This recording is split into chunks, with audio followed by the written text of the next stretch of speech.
Hi guys, and welcome back to another video for PSO Blueburst. This video is mainly going to relate to the Affinia server for Blueburst, but you might get some use out of it for other servers.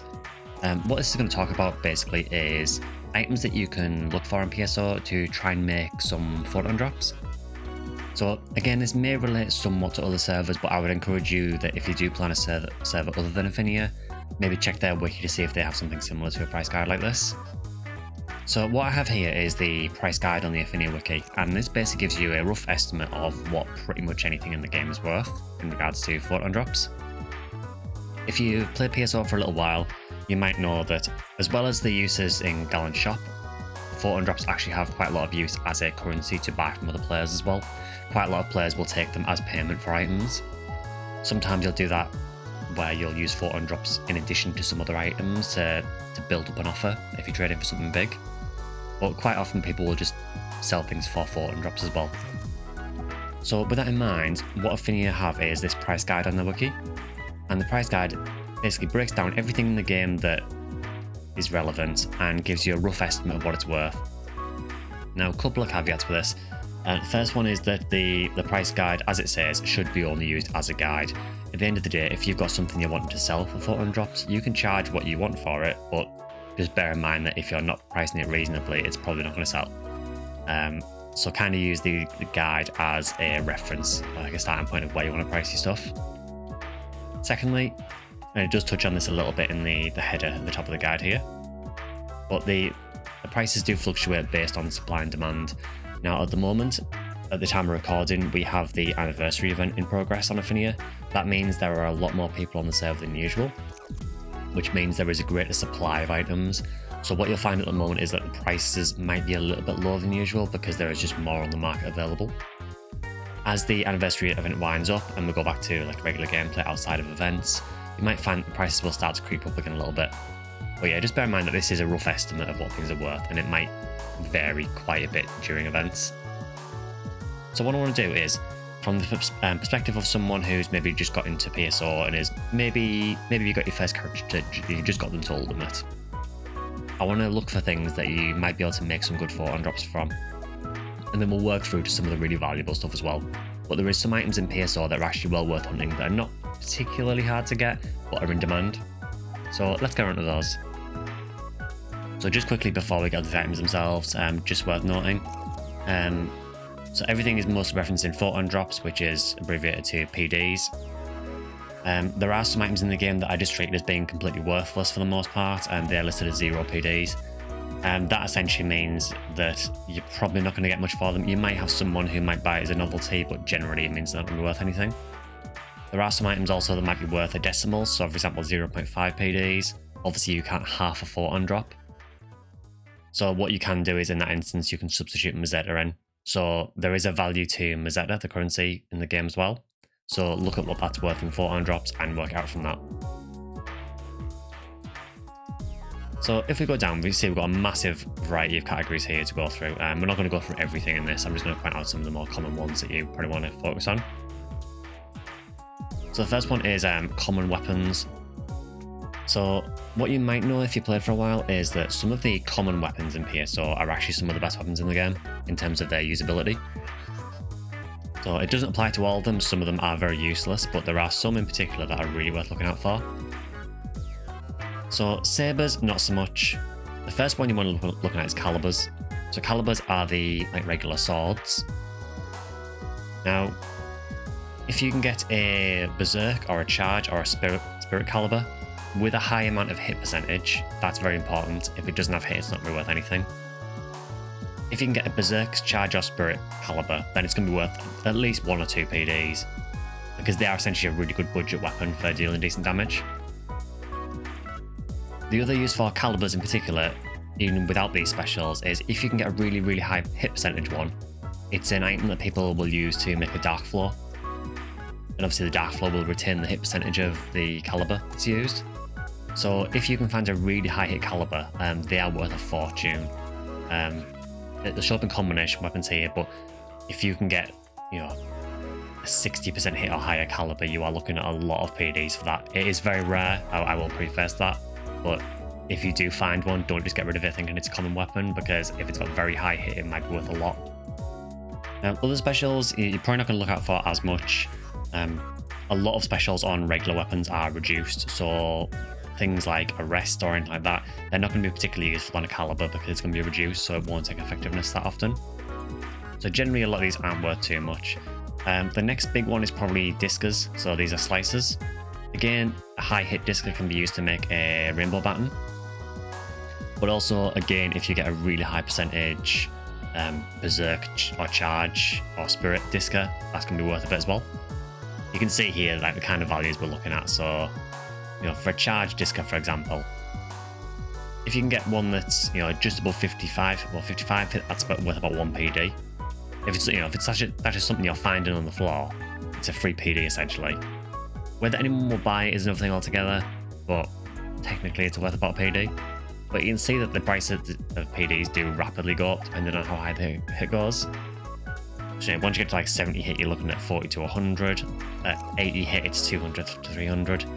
Now again, to preface this, the chance of getting a weapon with 80 hit on it is incredibly low. You would have to be very, very lucky to find these, but they're just something to keep an eye out for as you're hunting through. And I would encourage you to use something like an item reader mod that will display the items that have dropped on the ground, because that will let you keep track of what is actually dropping on the ground as you play through. Because the last thing you want to do is miss one of these. We've got ranged weapons. Ray guns with high hit can have use. Technically, you can use them for egg blasters, but no one really does that.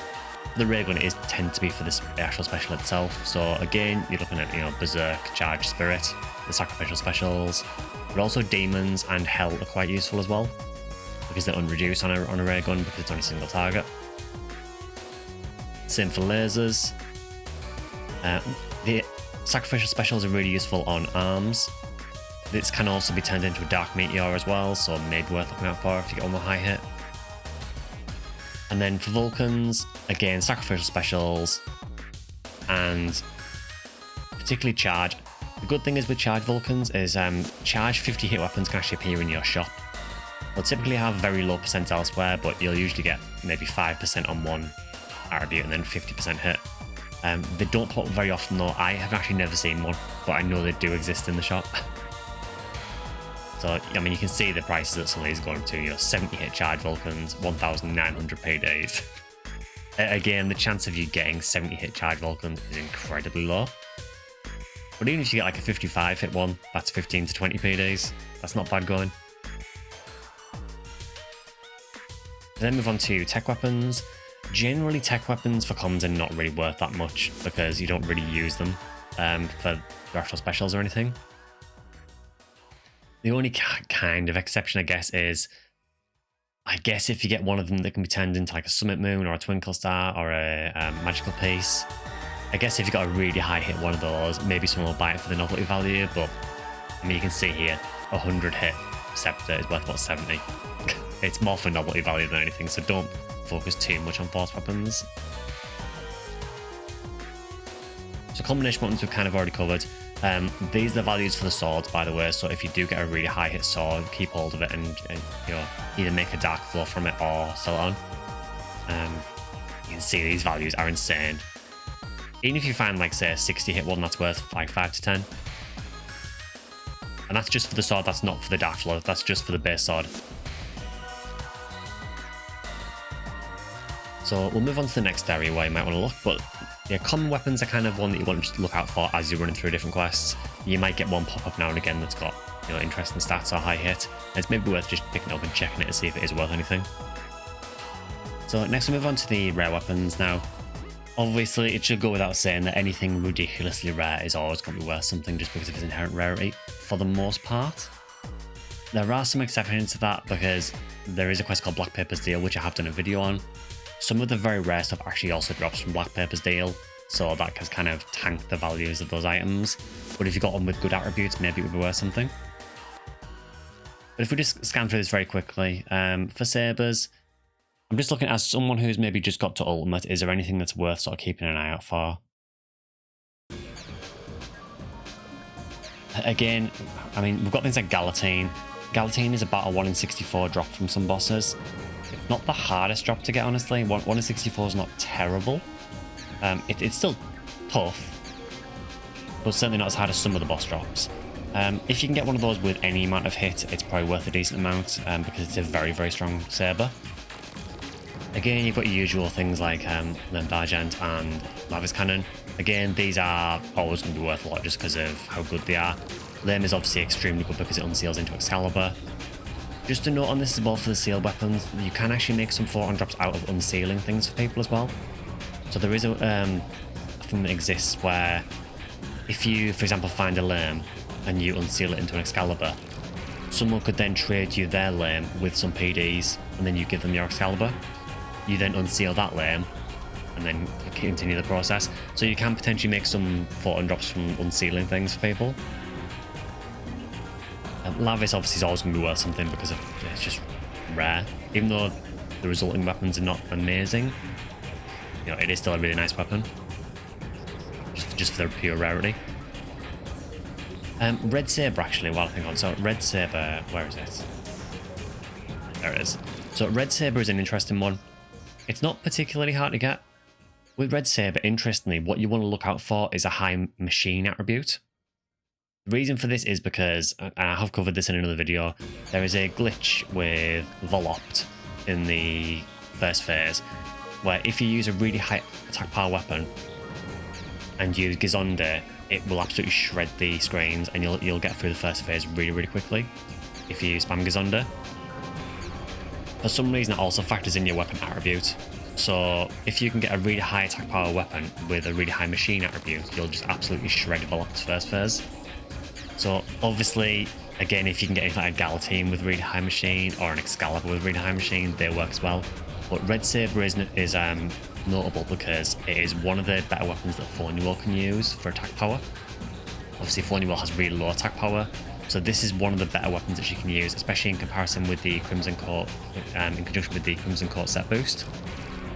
So Crimson Coat with Red Saber is actually a really valid combo for Fornuel to shred Volopt. So because of that, really high machine attribute Red Sabers are actually worth a little bit. You can see that a really, really high one. We're talking, for high attribute, we're probably talking like 50%. But yeah, you're talking about 44 on drops. So you could potentially get lucky with that. So next one is the 384 Flower Sword. This one is a bit restrictive because it does only drop on the Yellow Bows section ID. But if you are Yellow Bows, you could potentially get a little bit of Photon Drops out of this. So it's a sword, it's usable by any hunter, but it has a spirit special, which means it's actually a very good sword for Hunuel. Because of that, if you can get one with a bit of hit on it, it will sell for a few PDs. So you can see up to like sort of 20 hit, you're only talking maybe 1 or 2 PDs, but it does go up fairly quickly to the point where if you can get, say, a 35 hit one, you're talking about 15 PDs, which isn't bad. It's also a very easy hunt as well to actually get the drop, because I think it's about a 1 in 214 drop from an Oblivion Temple, so it's a very, very easy drop. The difficulty with this hunt is getting one with hit to drop. But that is an option if you are Yellow Bows or if you've got someone who can make Yellow Bows games for you. Now, again, obviously something like CLJ Sword is also going to be worth a lot because just how rare it is. And again, the unsealing thing applies to this as well. All it's up to you if you want to trust someone to give them a CLJ Sword. Red Sword is actually a very useful sword particularly for Android hunters actually. So it has a C special, which is unreduced as well, which is a paralysis special. This used on a Hucaster or a Hucaseal can actually paralyze things really easily. It's actually surprisingly effective, particularly on Hucaseal. And because of that, if you get one with hit, it is actually worth a few PDs. Again, not a particularly hard item to get. It's not common by any means, but it's, you know, it's not uber rare by a long shot. Again, if you get one with, say, 25 hit, that's worth about 3 PDs. It's not too bad.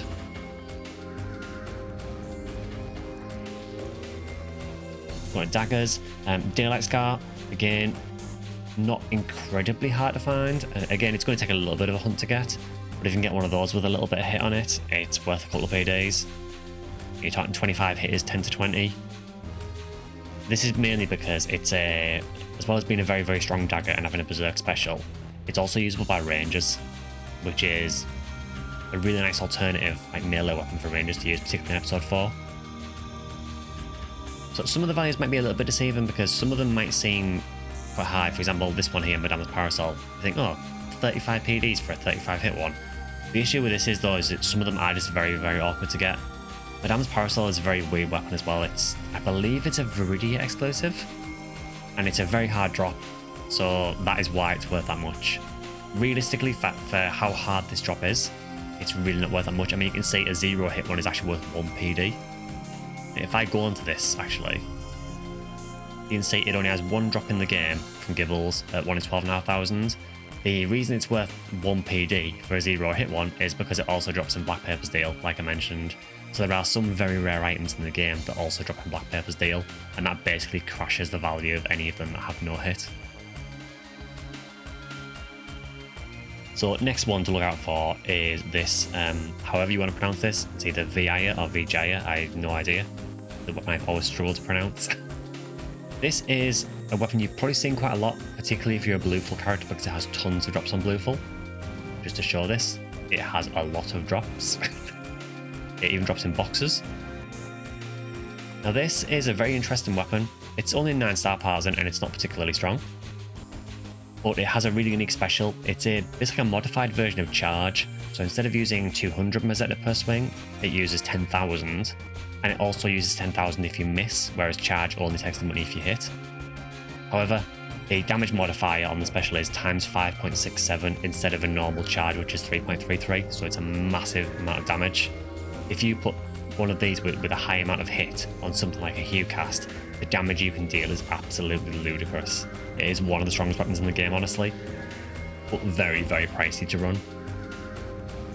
Because of that, this is a very popular weapon, particularly with people who like to do speedruns as well, if people want to like speedrun quests. Because you can do so much damage with it on a large amount of targets at once, it's really popular for just mowing through spawns. And because it's so ubiquitous as a drop, it's quite actually easy to get one with hit. Now getting a high hit one is going to be quite difficult. The other slight issue with this weapon for farming one with hit is this. So if you do the spaceship government quests on Ultimate, by completing them as a hunter, you'll actually be given a 40 hit VIA. So it kind of means that if you are farming these, you need to find one with higher than 40 hit. Now a 40 hit one, just for reference, is worth between 2 to 8. So I mean, you could potentially, if you wanted a few PDs easily, you could potentially just do those government quests and then just sell the VI that you get. But the 40 hit VI is honestly quite good, so I'd probably just keep that, honestly. So it is going to be a difficult hunt because although you have a lot of options to find the weapon itself, it's going to be really hard to find one with 50 or higher hit. So it is potentially a very, very profitable hunt if you can get a high percentage one. I mean, you can see here a 50 hit one goes from, you know, you're talking 2 to 8 PDs for a 40 hit, 50 to 100 for a 50 hit, 200 to 450 for a 60 hit, and you can see it just goes up and up and up and up and up. And yes, that does say 9,500 PDs for a 95 hit one. Again, good luck ever finding anything with 95 hit, but yeah, it's an option to look for. This is actually quite a good one as well if you are leveling a character as well, because as you're going through the difficulties, particularly if you are blue full section ID, because you get a lot of drops of this weapon, there is always a chance you might get a lucky VI drop, you never know. So definitely one that lower level characters could farm for. There's also a ton of drops for it in Ultimate as well, so. If we then move on to slicers, I guess just to quickly touch on this, I guess Yun Chang is maybe worth a little bit as well because it is a Berserk Partisan. Again, 0 hit ones are worth nothing because it drops in Black Paper's Deal. But if you get a high hit one, you could make a decent amount from that. It's probably not the easiest thing to farm though. If we move on to slicers, this is a really popular weapon to farm, so Disco Braveman. Particularly if you are either Whitehill or Red Rear, because they get a ton of them as drops. Disco Braveman is a 9-star slicer. Very, very common weapon to find. Not particularly strong, but it does have a Berserk special, which is nice. However, in Blue Burst, it is probably the best slicer in the game, because it has a set boost with an armor called 13, and the 13 set boost gives it plus 50% attack power, plus 10% attack speed, that's kind of irrelevant because you're probably going to be using higher attack speed more than that anywhere. And crucially, plus 30 ATA as well, so it makes it more accurate. So this set boost essentially gives you a 30 hit Disco Braveman just by giving you that 30 ATA. That obviously lets you land Berserk more often. and with plus 50% weapon attack power, that it makes Disco Braveman do insane amounts of damage, particularly on characters like Ucast. If you can find a really high hit Disco Braveman, it is probably one of the most valuable weapons in the game, honestly, and I mean that genuinely. I mean, if you look at this here, you can see this amount of hit doesn't really matter. You really won't be looking for higher. Again, you can get one with 25 hit by doing Central Control Area government quests, so again, anything with 25 hit or less is probably not going to be relevant.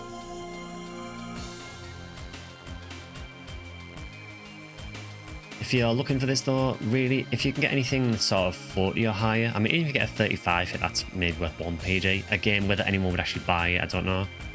But once you get into sort of, 40 to 50 hit, you are starting to talk some serious PDs. At that point then, you do have to question if you want to use it for yourself. If you have a hunter, it might actually be worth using. But with how common the drop is for Disco Braveman, it is quite easy to farm one with hit. Admittedly, a lot harder to get one with very, very high hit though. So if we move on to katanas, there are a couple to point out here.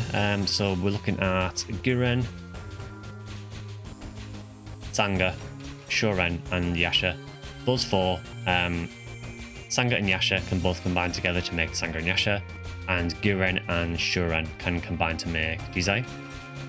Jizai in particular is a very, very good twin sword. It's the strongest twin sword in the game, and it has unreduced health as a special, so it's very good. If you can find either of them with hit, and the same for Sanga and Yasha, they're going to be worth a little bit, because then that will mean that the resulting twin sword will have hit. Now for Sanga and Yasha it's less useful. Sanga and Yasha has kind of fallen off a little bit because Jizai is so strong, but it is still a very decent weapon. It's still got pretty good attack power. Special is not particularly useful on it, but it's still one of the stronger twin swords. So you can see, if you can get, say, a Sanga with 25 hit, that's worth 3 to 5. That's not bad, and Sanga can be farmed fairly easily on some IDs. Yasha is not one you would farm because it's a ridiculously hard weapon to find. What most people will do for Sanga and Yasha is they'll farm for a Sanga with hit and then just get a Yasha from Black Paper's Deal, because this is another really rare item that is worth almost nothing because of Black Paper's Deal. You can also get Guren and Shoren from those quests as well, I believe, but you're always going to need one with hit to make a hit Jizai. Of the two, I'd say maybe Guren is a little easier to farm, potentially. So that's another one to look out for. So I've moved to the range weapons. Again, you've got the usual uber rares. Handgun Gold is worth a lot just because, one, it's incredibly rare, and two, it doesn't drop in Black Paper's Deal. So, and because it's used for a combination to make Gold Miller, a lot of people really want it, but no one wants to really hunt it because it's a horrible hunt to find.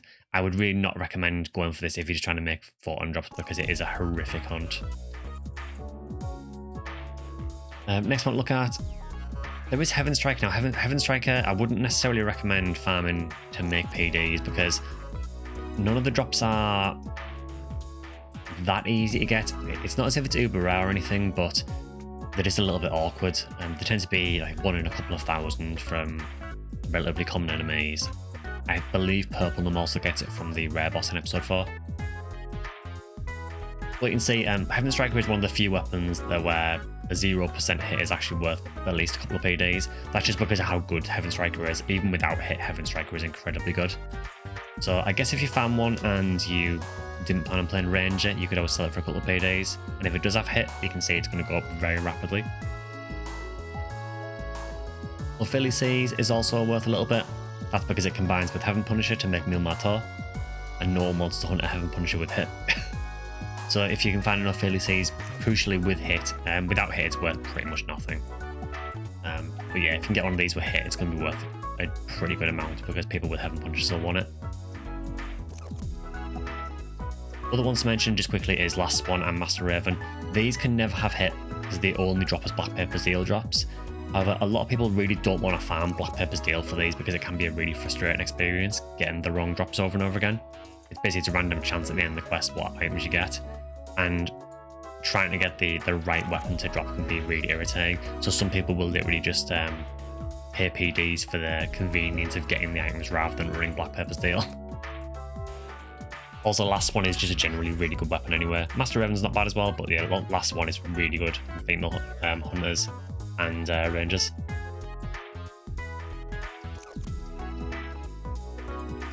Go on to rifles. So for rifles, the main ones I'm looking at here is Bringer's Rifle. I'll mention this quickly. So on Affinia, there is a way to add hit percentage to enemy power weapons.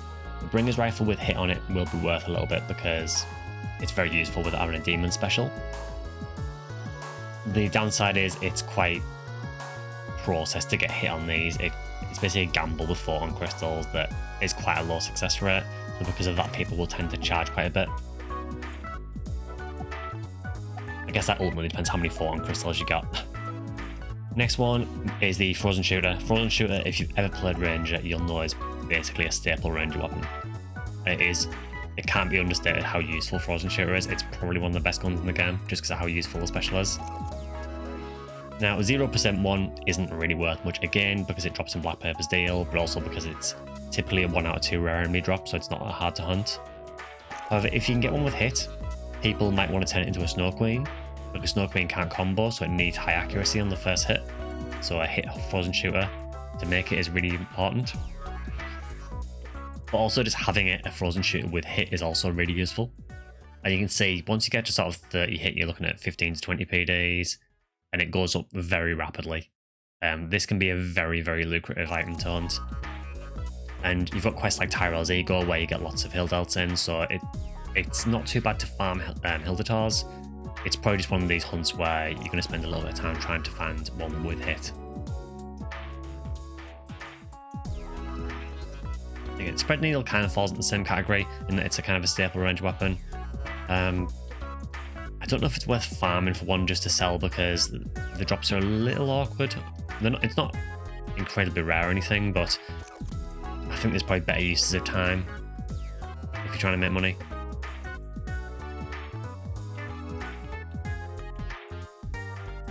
There is the Asminkov 9000 for mech guns, again only if you're purple none. This does also drop from Black Paper's deal, but if you get one of these with hit, again Rangers will probably pay quite a bit for it. But the downside is it is a purple num drop only. Baron's Launcher, just basically everything I said for the Bringer's Rifle applies to this as well. Baron's Launcher is really, really popular with hit because it does a ton of damage with charge. It's a very, very good ranger weapon with hit.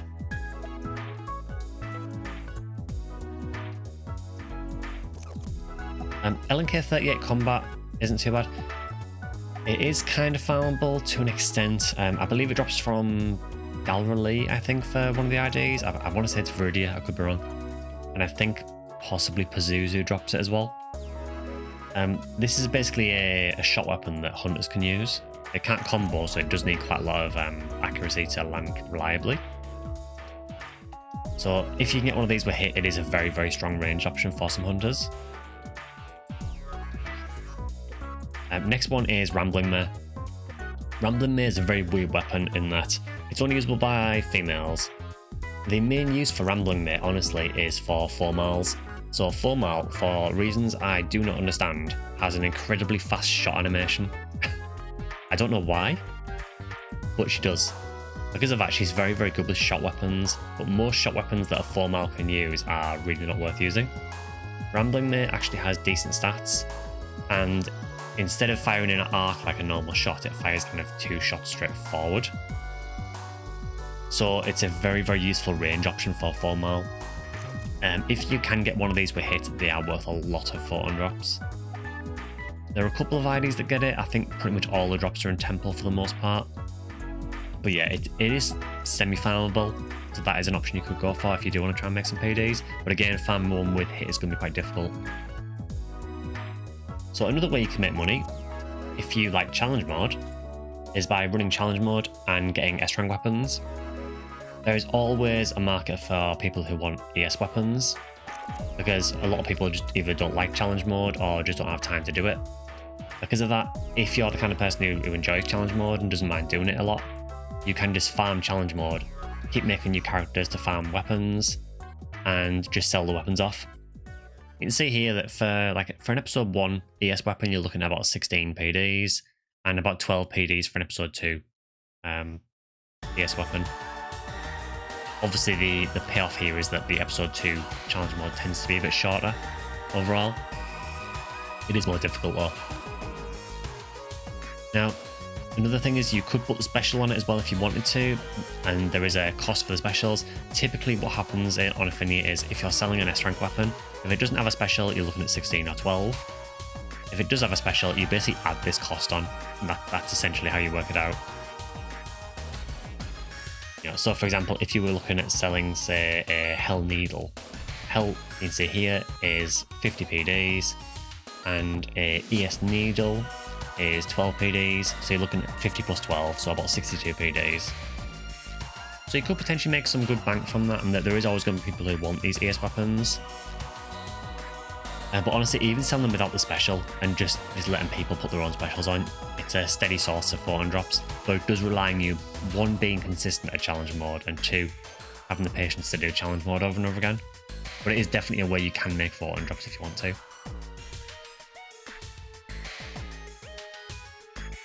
So if we move on to armors, see, a lot of these have like a little bit of value.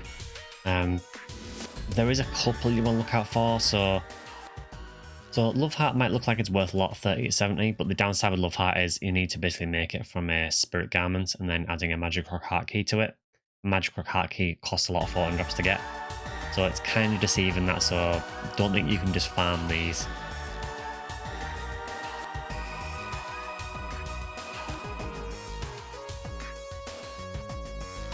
So one option is the Stealth Suit. Stealth Suit, again, I've covered this before, but one way of getting this is through the Gallon's Plan quest, which again I've done a video on. Once you get 20 tickets, you can trade it in for a Stealth Suit, and you could potentially just do that and then sell the Stealth Suits if you wanted to. They are liked by some people for some classes, so that is an option. You can see even for a minimum stat one, you're looking at 10 to 12 PDs. Another option is Stink Frames. So Stink Frames again will drop in fairly low difficulties and upwards. If you can get a really high stat Stink Frame, it will potentially make a max stat Virus Armor Lafeteria once it's been fully upgraded. So there is a bit of a demand for really good stat Stink Frames. Not a huge amount, but it might be worth keeping an eye out on these if they do drop.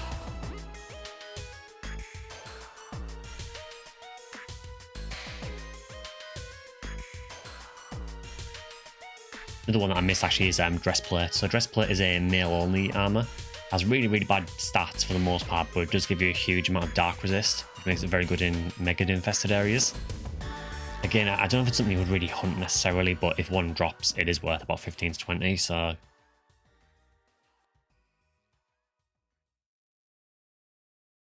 So 13, we kind of covered a little bit earlier when we talked about Disco Braveman.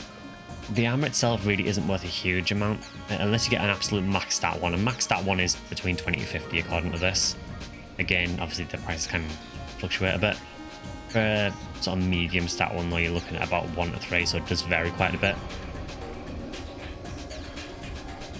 So next frames you want to look at is these technique frames. So these basically are all technique frames that boost certain techniques.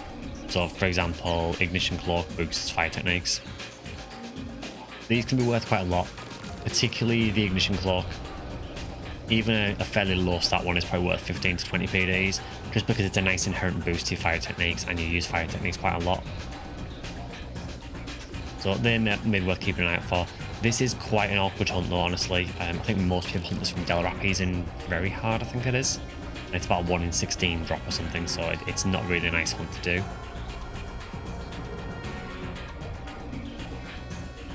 Just to note actually as well, while we're here, unlike weapons, all common frames and barriers typically aren't worth anything. So next one that's probably worth anything is probably if you look at something like Heavenly Arms. Heavenly Arms, again, there's quite a few ways to get it.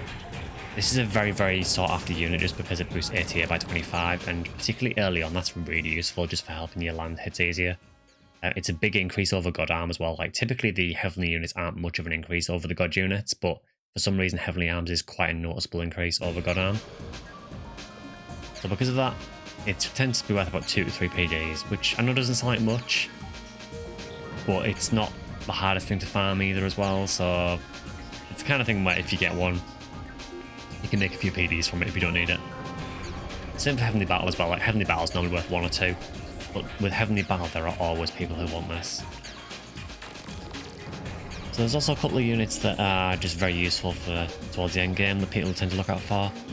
So I mentioned that Heavenly Battle is quite sought after. The reason for that is just because it gives you a 40% battle increase, and the only other ways of getting that is either to use the blue Doshi armor, which is quite restrictive, or by using V101, which is a much harder drop. So Heavenly Battle is kind of a good sort of budget version, if you like. It doesn't give you the stat boost, but it does give you the battle speed increase, which is nice. The next one I want to talk about though is Limiter, Swordsman's Law, V101, V501, V502, and V801. All of those units are very, very useful, particularly for the later stages of the game, and pretty much all of them are sought after. Now, some of them are easy drops than others. I'd say 501 is maybe one of the slightly easier ones to get, but it is only worth 2 to 3 PDs. Reason for that, if you're wondering, is just because V502 is a straight upgrade, but 502 is quite an annoying hunt, which is why it's worth 25 to 28. A lot of people just want to buy V502 just because they don't want to hunt it. Myself included, I do not want to hunt this because it's typically from Ilgils, which are just annoying to hunt. But you can see V101 is worth 18 to 20. This is probably one of the best units in the game. It is not particularly easy to get, but again, it's not uber rare. And once you've got ones for your characters, I guess if you do get excess ones, you can sell them. 801 is very useful for anyone that uses techniques because it does speed up your tech casting. The way it works is kind of weird. It basically like cuts out part of the animation. It essentially functions as like a casting speed increase, more or less. And that is worth about 7 to 8. If you've got a purple num character, you can farm this from the rare zoo in episode 4. And I think Pinkle and maybe 1 or 2 other IDs can get it from the regular zoos.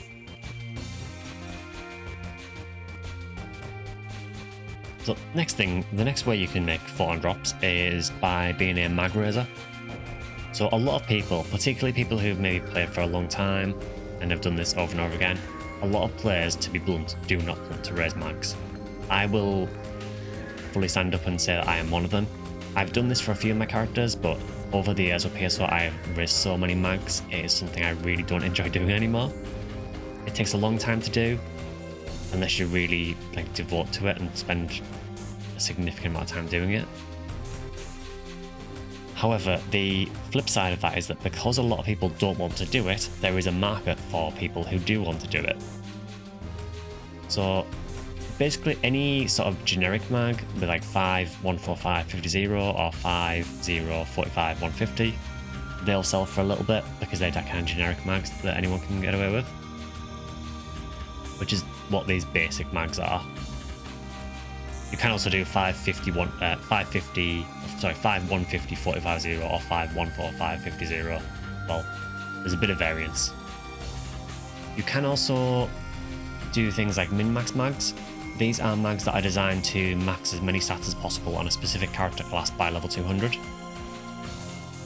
If you want to know how they function, look up the character class pages on the Affinia wiki and it will tell you what the min-max mag stat layout is. And then if you can match that stat layout, you can probably make a decent amount of PDs from selling that to someone who's got that class. There's also certain mags that are just inherently more valuable than others. So Karma is one of them. So Karma is a common mag, but the reason it's valued more than some other mags is because it is needed to make Telusis. And Telusis is a cell mag, which is one of the best mags in the game. The reason for that is because it has really high trigger rates for invincibility. If you haven't seen it, it's the gold mag that kind of matches with Excalibur. That is because it also has a set boost with Excalibur. I'm really not a fan of how it looks personally. I use it on my Uni world, but I really don't like it. But because of that, this only evolves from a Kama. So if you raise a Kama with decent stats, people might buy it to turn it into a Telusis. Similarly, Garuda is another one. Garuda, basically the only real use for Garuda is people buy it to turn it into a Striker Unit mag. Striker Unit is a mag that if you pair it with a Heaven Striker, which I mentioned earlier, on certain times of the day, based on the beat time, it will turn the Heaven Striker's special attack into Divine Punishment, which is really nice. That's a way of getting Divine Punishment without having to farm Heaven Punisher. It does require to use probably the ugliest mag in the game. It is huge. Especially if you have a female character, it looks ridiculous. It's far too big. But because of that, Garuda is actually worth a bit more. Obviously, you can sell it as the Garuda, or you could make the striker unit. If you make the striker unit, obviously you factor in the cost of the striker unit as well. There's also some special mags on Affinia that are special colours, which are the ones that you find from like box drops. With those, if you do get a special colour, you might be able to get a little bit more for it as well. And obviously the mag cells themselves have a bit of value as well. But yeah, if you want a sort of a more chill way of making Photon Drops, I would say that leveling mags is probably one of the better ways to do it. It doesn't require you to actually hunt anything. You literally just need to basically just keep making new characters, keep making mags, and just keep making mags with specific stats. I would recommend, if you do this as well, make sure that you post on like the trading forums on Affinia, and make sure you post on the Discord as well, because that'll draw attention to your mags that you're actually raising. That's how I do most of my trades, through the Affinia Discord, so I would really recommend joining that if you do want to trade things. So currencies, we'll just cover quickly. So a Photon Horde is worth 99, that's just because a Photon Horde is literally 99 Photon Drops. Photon Crystals are worth roughly about 1 PD each. Grinders have their own amount, so you know, if you trade, for example, between 99 to 198 mono grinders for a PD, or 50 to 99 die grinders, or 33 to 66 tri grinders for PDs. These drop, you know, relatively frequently.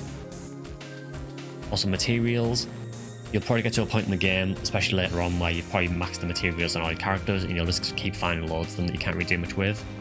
It's probably worth just storing them and then selling them as a batch. You can see here, some are worth more than others. You can see that, for example, for power materials, you get about 16 to 20 power materials for 1 PD, so you get about 5 or 6 PDs for a full stack of 99. With how often these drop, that's not a bad way of getting a few bonus Photon Drops.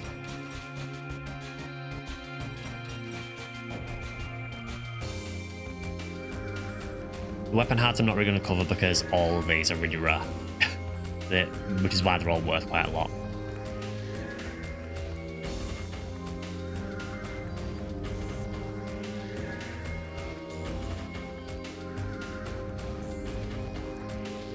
So for techniques as well, some of them are worth quite a lot, some of them are worth nothing.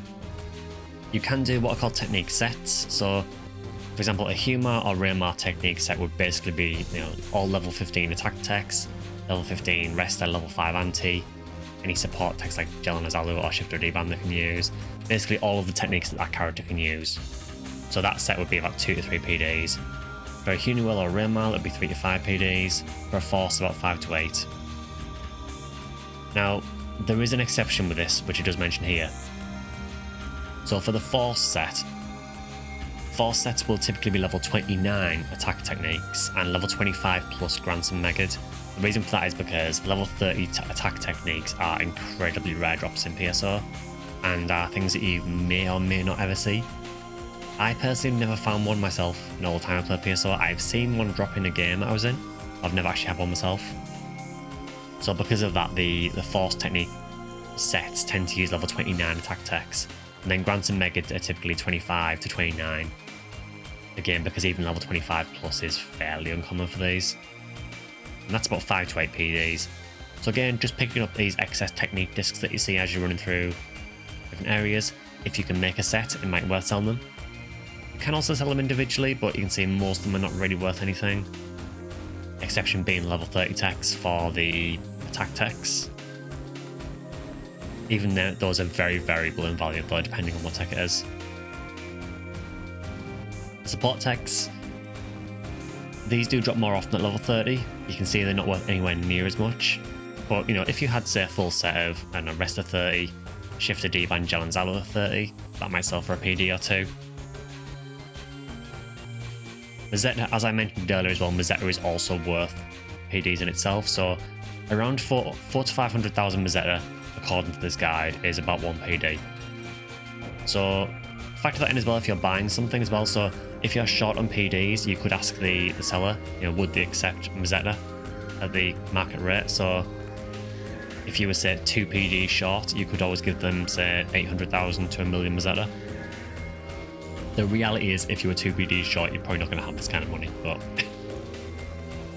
yeah, just to know that Meseta does have its own inherent value. One of the main reasons for this, if you're wondering why Meseta is actually worth anything, is because a lot of people use charge weapons at late game and charge blows through money. So it's just nice to have a way of quickly topping up money that you might be using through charge. Also, particularly for people who spam VIA, they're using 10,000 Meseta per swing, so they're going to top quite often. I've already mentioned that you can make money from unsealing things.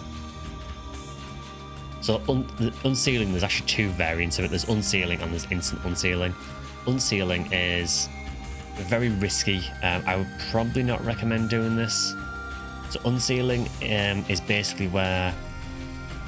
But unsealing service is basically where you give someone your sealed item, they unseal it for you, and then you pay them a cost to get the unsealed version back. So for example, you give them a limiter and 8 or 9 PDs, and then they'll give you an adept back once they've unsealed it. The other option is instant unsealing. So instant unseals, what will happen is the player who's actually doing the unsealing will already have a bank of unsealed items ready. And basically what they will do is you will give them, again, let's say you give them your limiter. They'll then, if you give them a limiter and some PDs, they will then just give you an adept straight away, one that they've already got in the bank. Then obviously, you know, in their free time, what they'll do is they'll unseal the limiter that you've gave them and keep that in the bank for then anyone else wants a limiter or anyone else wants a limiter unsealing. So there are 2 ways of doing it. Just be aware with this though, that with the regular unsealing version, if you are giving a sealed item to someone, just be aware that it is on you if someone does decide to run away with it. It is quite a risky thing to do this, particularly as some of these are very, very rare, particularly, you know, this. I personally would not trust to giving someone a sealed J sword. Not that I have one anyway, but I wouldn't trust someone with a sealed J to give them a sealed J sword in the hope that they'll unseal it and give me it back. I would rather, if I did want to unseal one and pay someone, I would probably go for an instant unseal and do it through a trade window instead. Because that way you're getting the unsealed version back straight away anyway. So yeah, those are probably some of the easier ways of making money. Also, just another quick way of making Meseta, because I know we've talked a lot about Photon Drops in this, but in early games, some people do struggle a bit with Meseta as well. If you are struggling with Meseta, one of the easiest ways of making Meseta is to basically pick up any armors and shields and frames and barriers. They tend to sell for a little bit more than weapons and for quite a lot more than units. So typically pick those up. Each enemy will have its own type of drop that it specifies. So for example, I think it's the Canadians in mines. I think they drop, it's either armors or shields, I can't remember which it is now. But because they're quite a common enemy and they drop an armor or a shield, again I can't remember which, they can be quite profitable to farm just to sell those shields off. So that is one good way of doing it, particularly say if you're running something like Towards the Future. In the boss boxes, just pick up any of the blue items that are not units. For some reason units sell for quite a bit less, but armors and shields typically do sell for a little bit, so I definitely think of picking those up if you want to make some extra money. Weapons aren't too bad as well, but yeah, I'd focus on the armor and shields. But yeah, I think that'll probably cover it for this video. There is definitely a lot of different ways you can make Photon Drops in PSO. Obviously you can get them from just farming them as well, that is a total other option. But you might get to a point where you need to farm some or an item you want to trade for. And it's nice to know that there are some ways of having items that you can try and hunt and make those PDs quickly. Again, try not to focus on the things that are really, really high value, because they will typically be high value for a reason. They'll typically be either a very hard hunt or just something that no one really wants to hunt. But there are some that are worth maybe a couple of Photon Drops that you might be able to farm relatively easily. So I hope that's been relatively useful. If you do have any questions at all about this, and if you're wondering about anything that you want to farm, or if you want any advice on maybe things you can look out for your section ID, just let me know in the comments. I will try and answer what I can. What I do want to do at some point is I want to do a breakdown of each individual section ID, what I recommend looking out for on that section ID, and maybe class recommendations to hunt it as well. So I think I'm going to start doing that maybe in the next few weeks. So keep an eye out for that, and I'm going to try and do it for each section ID as well. So if you have enjoyed the video, please consider either liking or subscribing. It does really help the channel. I do appreciate everyone that likes and subscribes, and also consider joining as a member if you haven't already. Members get a 1-week access to videos early, and I just want to say a big thank you to all my members who have joined recently as well, because I've had a few new ones recently, so thank you very much. You can also follow or sub on my Twitch channel, which is SectionSkyly. I have a X and a Bluesky, they're both SectionSkyly. And we also have a Discord server you can join as well, which at the moment we are running a lot of PSO for the anniversary event, so feel free to join us over there as well. Yeah, whatever you're doing, hope you have a good week, and I'll see you guys in the next one.